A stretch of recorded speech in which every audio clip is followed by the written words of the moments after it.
really matters? That might be the most important question you can ask. So let's talk about it. Welcome to What Really Matters podcast, Everyday Spirituality with Karen Wyatt. Hey, thanks for joining me here again today. This, it turns out, is going to be part 3 of a conversation I've been having about stages of consciousness and how we grow. And I'm talking here really about the integral model and also spiral dynamics. Those are two models that have informed me a lot about this subject. And so I'm going to give you just a couple of resources right away that you can turn to if you want to know more. For the integral model, you can search out the work of Ken Wilber, and Integral Vision is a book that is probably the best place to start because it gives a very simple overview of the model, which is extremely complex. But if you really just want to know more about the stages of development that I'm talking about here, you can search for spiral dynamics on Google, and you'll find tons and tons of information. This is based on the work of Claire Graves that was later refined by Beck and Cowan. It has been extremely influential for me in my life in terms of just understanding myself, how I've grown, and where I'm at in terms of my spiritual consciousness and awakening, but it has also helped me tremendously to understand other people in my life. It's helped me see where they are and have much more compassion and empathy for people, and understanding that their level of consciousness influences everything. It influences how they see the world, how they feel about the world they're in, what they believe, and what they value in life. And all of us are just at whatever level of consciousness we happen to be at this moment in time. And so it has helped me to stop judging people who see the world differently from me, and to understand how and why they got where they are, and also to be more accepting of them being who they are and where they are. So it's really important that you listen to the previous 2 episodes, because that's where you're going to hear some of the background here, because this is part 3. And what I say today may not make much sense to you if you haven't listened to the other 2 episodes. I'll give you just a really brief summary before we get started today, that our spiritual growth occurs as a form of expansion of our consciousness. And so think about concentric spheres, one inside the other, or think about a series of balloons, and these would actually be balloons that are inside one another. So we begin with a balloon that's rather small and not expanded very much, but as we grow to a new stage, the balloon of our consciousness expands and becomes larger. And with each stage, our consciousness becomes larger, has more and more capacity to hold more ideas, more views, to see more deeply into things, and gives us more perspectives and broader and deeper perspectives about life. So remember that growth occurs as an expansion process of our consciousness, like the expansion of a balloon that's growing.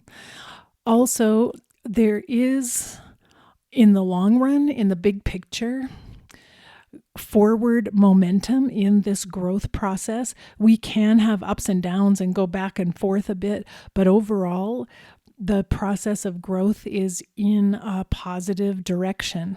And this, I believe, is coming from the universe itself, pulling us in a certain direction. I view it as love, the divine, higher consciousness, pulling us toward growth. So another one of the rules that can't be violated here is that you can't skip over stages. You have to go through each stage in order, and you can't skip them, though some of us can move fairly quickly through some of these stages. So this is something for us to grasp. As much as we would like to think we're at the further stages of development than we are, we can't just jump there and get there. And sometimes that's one of the follies when people take up spiritual practice. They believe that they can reach enlightenment or reach higher stages of consciousness very quickly, but you still have to go through all the steps.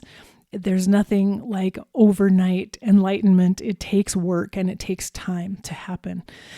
So one thing that occurs is that when we have reached the maximum expansion that we can achieve at one stage or level of consciousness, things begin to break down for us a little bit because the stage we're at doesn't support the growth that is trying to occur within us in our awareness and our consciousness. And so we become dissatisfied with where we are. Things no longer support us and no longer make sense to us. And so we go through a bit of a crisis each time we're ready to expand to a new level of consciousness. And that is a normal process. And so for those of you who have gone through this transformation in consciousness, perhaps you have left behind a religion in the past that you used to believe in fervently. It used to inform everything about you, and you used to be totally happy and content. You may have reached a point where suddenly the dogma or the ideology of that religion does not make sense anymore, and it simply doesn't support the new way of seeing that you have developed in the world. That causes a crisis, and you have to end up making changes in your life, how you're living, what you practice in your life. And it's a traumatic thing to go through as you move into a new stage of development. So for many people, that crisis and the trauma of growing and moving into a new stage can be prohibitive. So some people may pull back and actually kind of refuse to grow, refuse to go there, refuse to acknowledge the changes that are happening within them as they try to cling to what was important to them in the past. And you may know people like that who are holding on to the past so that they don't have to grow because they fear it so much and they fear change. So we see that happening all around us. Another concept I mentioned last week is the concept of a set point. And Ken Wilber has written that each of us is kind of born with our own set point in terms of the level of consciousness that we will rise to in our lives fairly easily, that we will get to without working at it or working very hard. And so to go beyond our set point, we have to intentionally do work, spiritual work, to learn and grow and gain in wisdom. But we rise to the level of our set point fairly easily and fairly quickly in life at a fairly young age. And so one thing I mentioned that it's important to remember is that you may have a higher set point than the other members of your family, than the people who raised you. And so you may have outgrown, in a sense, the worldview of your family at a fairly young age and have been through the experience of feeling like you don't belong or don't fit in. You may have struggled for years and years trying to fit in, trying to see the world the way your family sees it, trying to believe what they believe, but you simply may see more than they are capable of seeing. And I know many people like this who have gone through a lot of pain and distress in their lives because they see differently than their families. They don't fit in and they're not sure how to handle it. Ultimately, for many of them, again, they go through the crisis point where they decide they simply have to honor what they know to be true. They have to honor their own worldview, what they see, what they believe, what they feel inside of them. And sometimes it causes family conflict and causes them to have to separate from their family in order to be who they really are. But that's one of the realities that occurs for us here in this human life as we're working on our spiritual growth. Now, to the family at a lower set point, watching a loved one move on and move away from them, their perception is that the loved one who has left this worldview that they hold to so dearly, that the loved one is backsliding or going downhill or moving into a life of sin or doing something negative and abnormal. But that's not really the case. It's actually growth. It's just that they simply can't see it that way. They can't perceive that growth is happening and that it's a positive thing for an individual who moves to the next stage of consciousness. So quickly, I'll mention last week, I talked about 3 of the stages: tribal, individual, and pluralistic. And so you really have to go back and listen to those because I don't want to review those 3 stages. But the one thing I mentioned is all 3 of those stages are present in our society right now. These 3 stages all basically hate one another and battle each other. And so it's interesting, when we leave a stage behind, we tend to dislike the stage we came from. And at each of these 3 stages, we believe that we are right. We know exactly what's right now. We have the right beliefs. We are looking at the world the right way.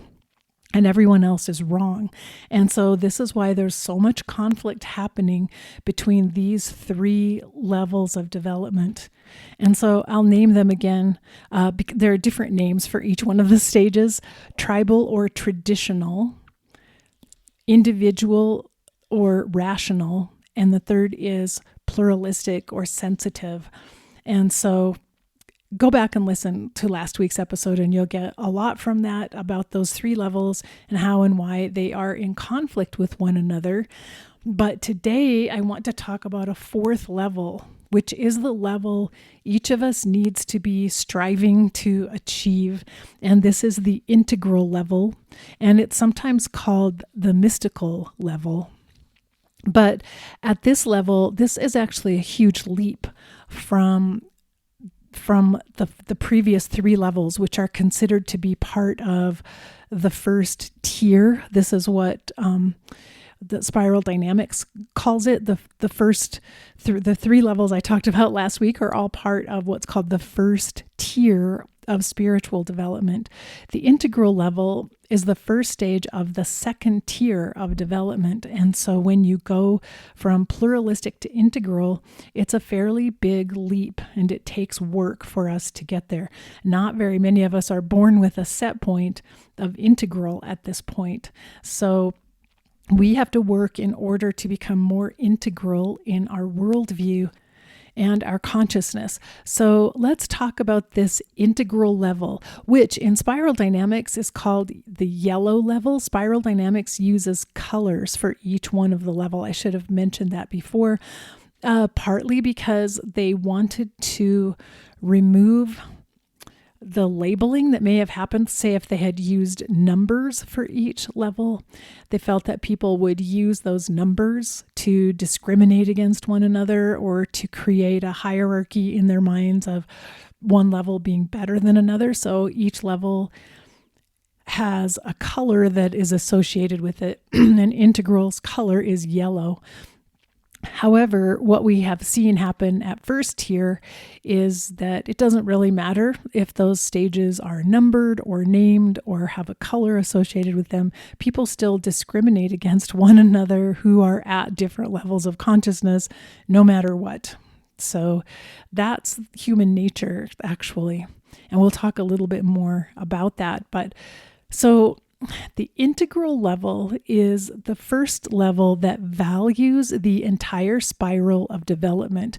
At the stage of integral, for the first time, you can see all of the other stages, you can understand all of them, and even appreciate them. Appreciate the positives about each one of the stages of development, and see the value and the place of each one of those stages in the world in general, and for each one of us as individuals. You can look back and see how you progressed through each stage, what it contributed to you, what you learned at each stage, and see it as valuable.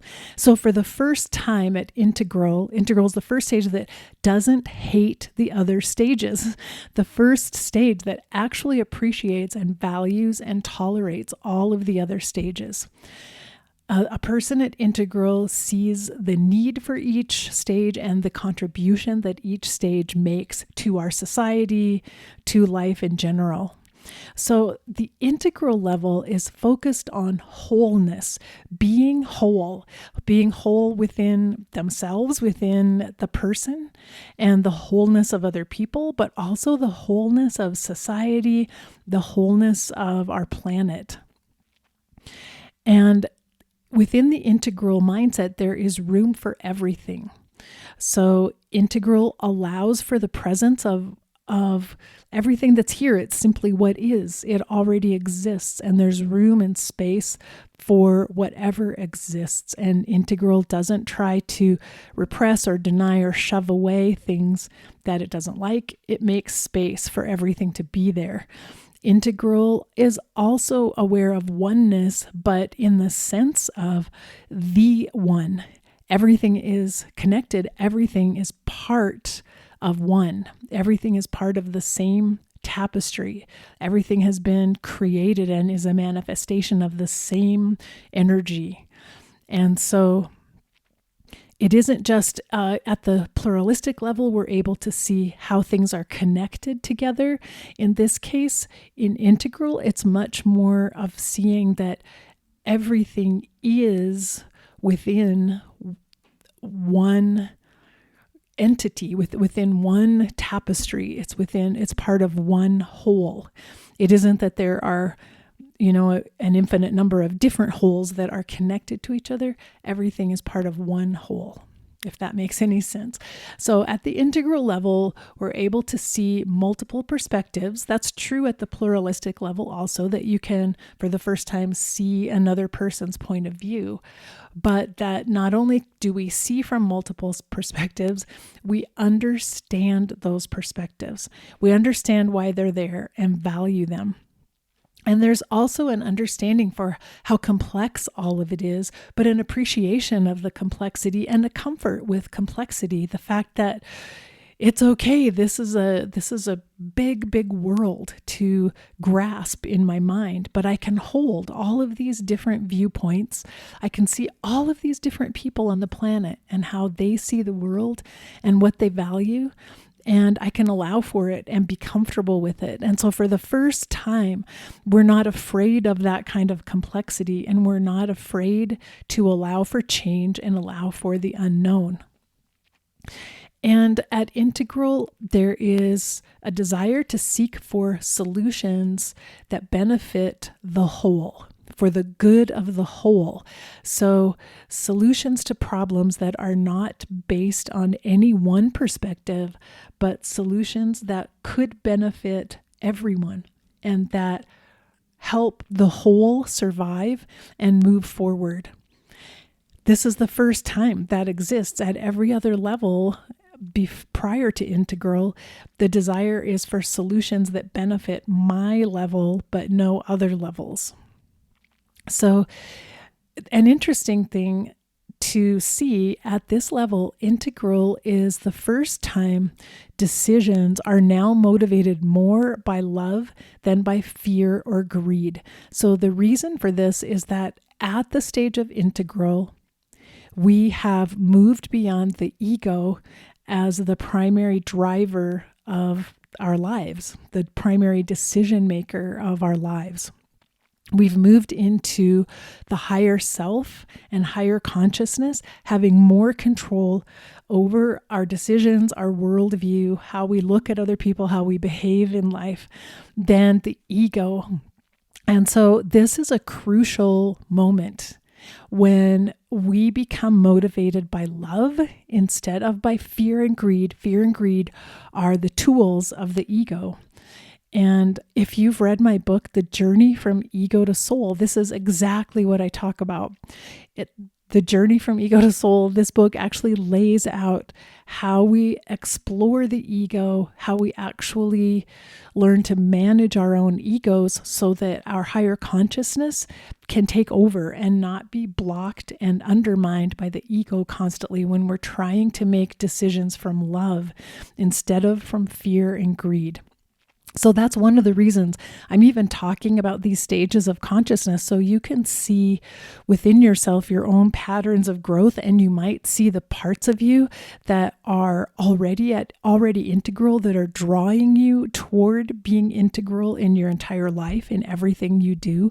You might know there are times when I see it exactly this way. I see it exactly from the integral perspective, but other times when I can't see that at all. There are times when I can behave from love, but other times when fear and greed take over. So it's important to understand this and what's happening, because it will help you see where you need to grow and what you need to work on. So I want to read a list of other values at Integral that are present, so that you can see how Integral differs from some of the other levels. First of all, that change is constant. So for the first time at Integral, we're actually comfortable with this idea that things change, growth happens, it's okay. Nothing lasts, everything changes, and I can live with that. I can figure that out and figure out how to deal with it.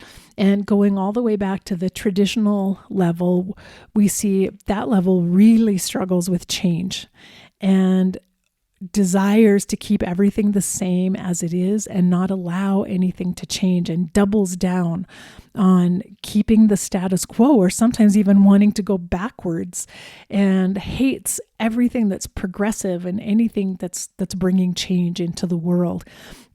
But at Integral, there's a full acceptance of change. Change is part of life. Change is part of the universe. Change goes on constantly all around me, and I'm not threatened by it or afraid of it.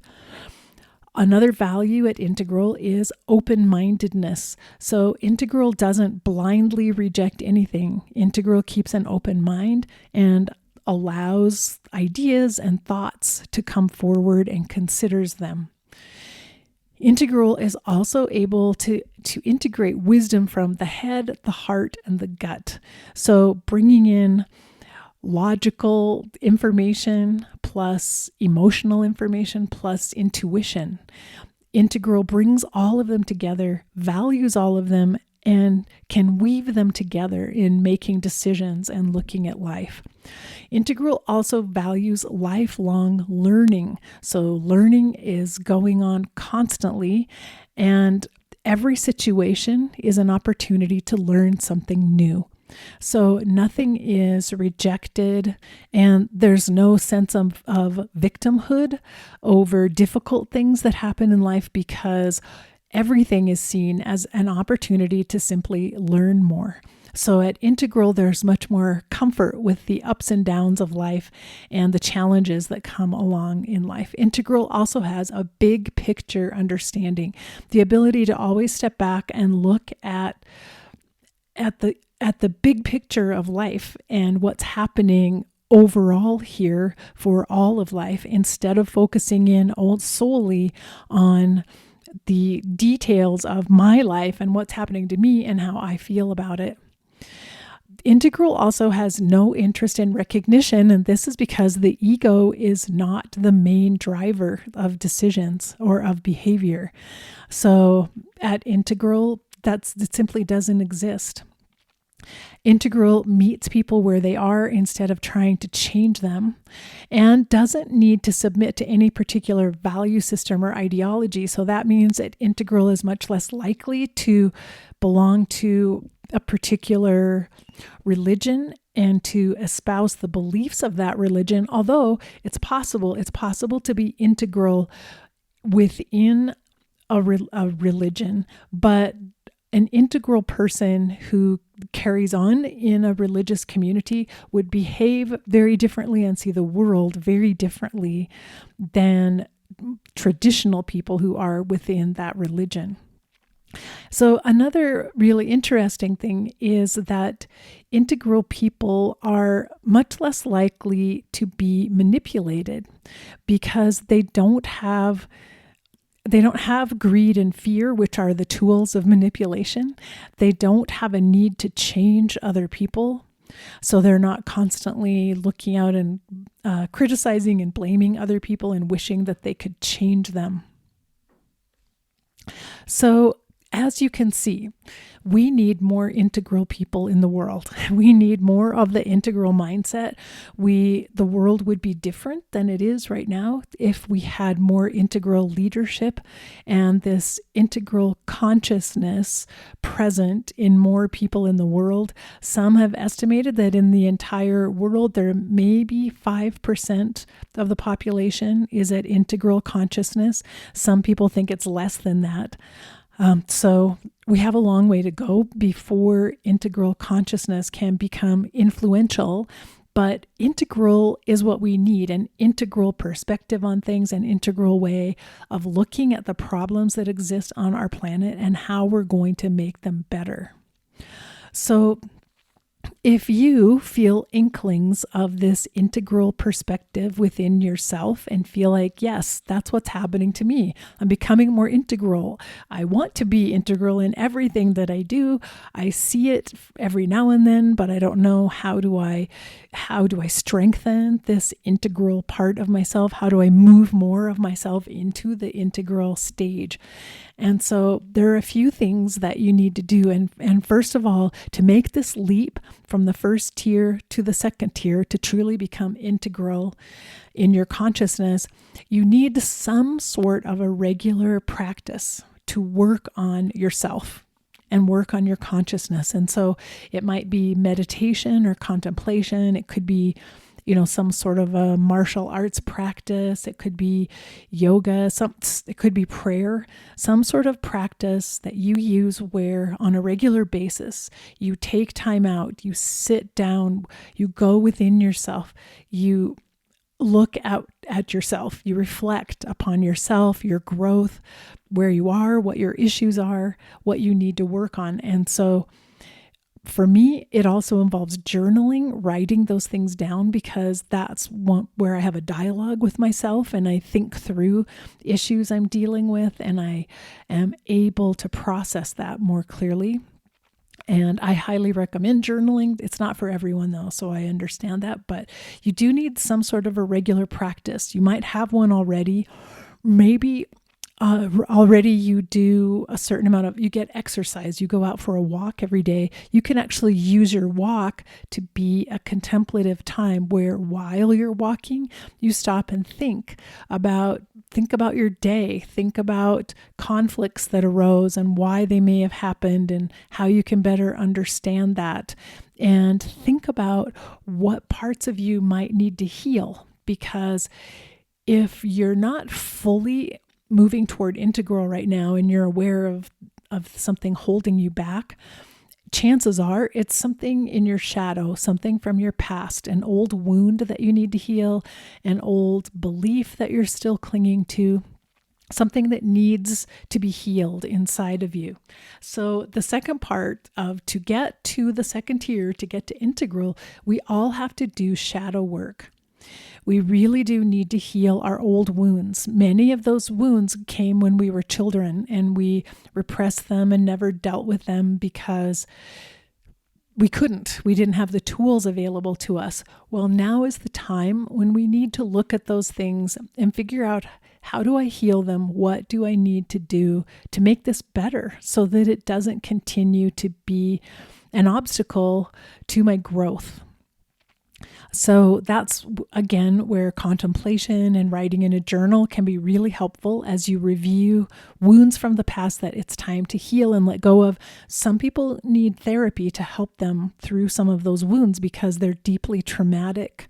Other people can do it themselves by just going through a process of self-analysis and self-forgiveness and love and compassion for themselves.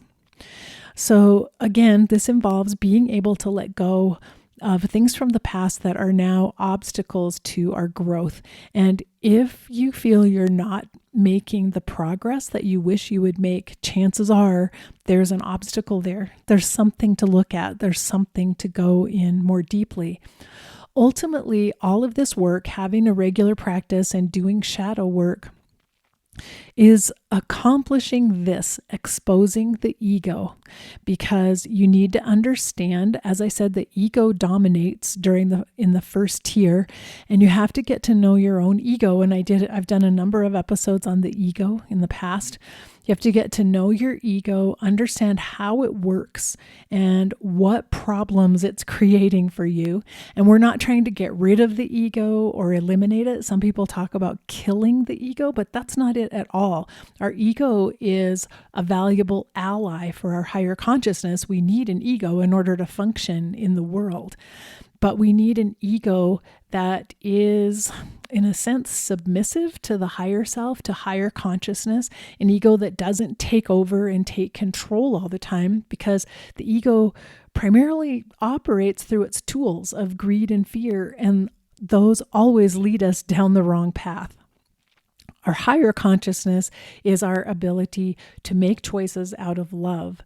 So we have to work on the ego itself. We have to understand our ego, know how it's wounded, see how it operates. Sometimes it's very tricky and sneaky, and it fools us into thinking that we're more spiritual than we are.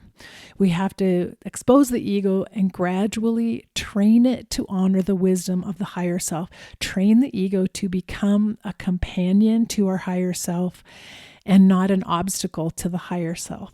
So again, my book, The Journey from Ego to Soul, is all about that, and it has exercises you can do.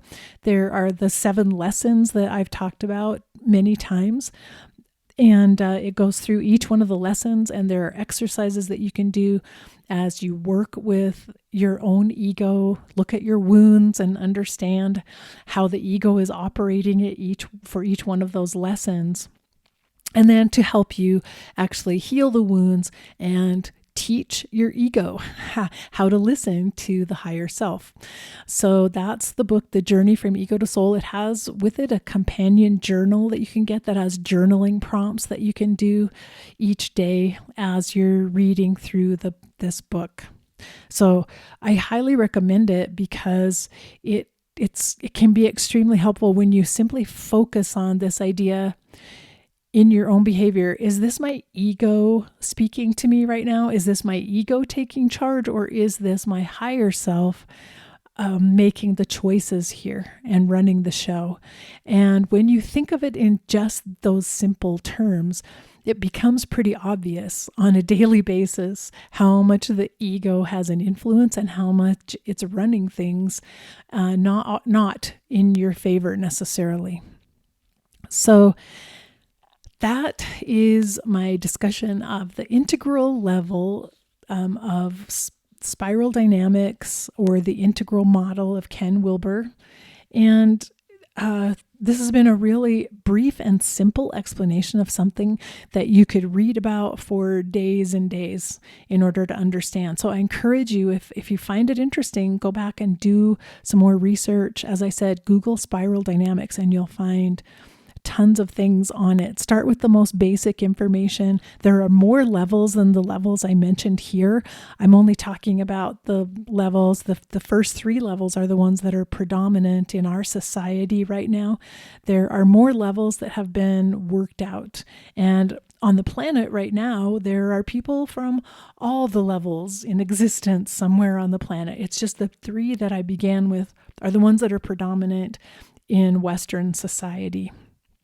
So I hope you found it interesting, but I hope you'll feel inspired to start doing your own work and to become as motivated by love as you can possibly be, to begin to see where greed and fear from the ego are playing a role and how they affect your relationships with other people, and to start thinking about how you could expand your own consciousness and live in a place where you're motivated by love instead of that greed and fear. So that's my entire goal for this podcast, actually, is to help people always be moving toward love. And that's why one of my taglines is, and I'll say it now and I'll close right now, is we're here for love. So we're here to evolve to that place where love is our primary motivator and decision maker. We're here to get beyond the greed and fear of the first tier of the lower stages of development of lower consciousness. We're here to expand, to be as loving as we can possibly be. And to get there, we have to face our fear, which is working on the ego and looking at the past. We have to be ready, be prepared for what might happen next, because life is always throwing us curveballs that can throw us off course a bit. And we have to learn to love and be grateful for each and every moment of our lives. So I hope this has been helpful to you. I'll be back next week. Until then, take care and be well. Bye-bye.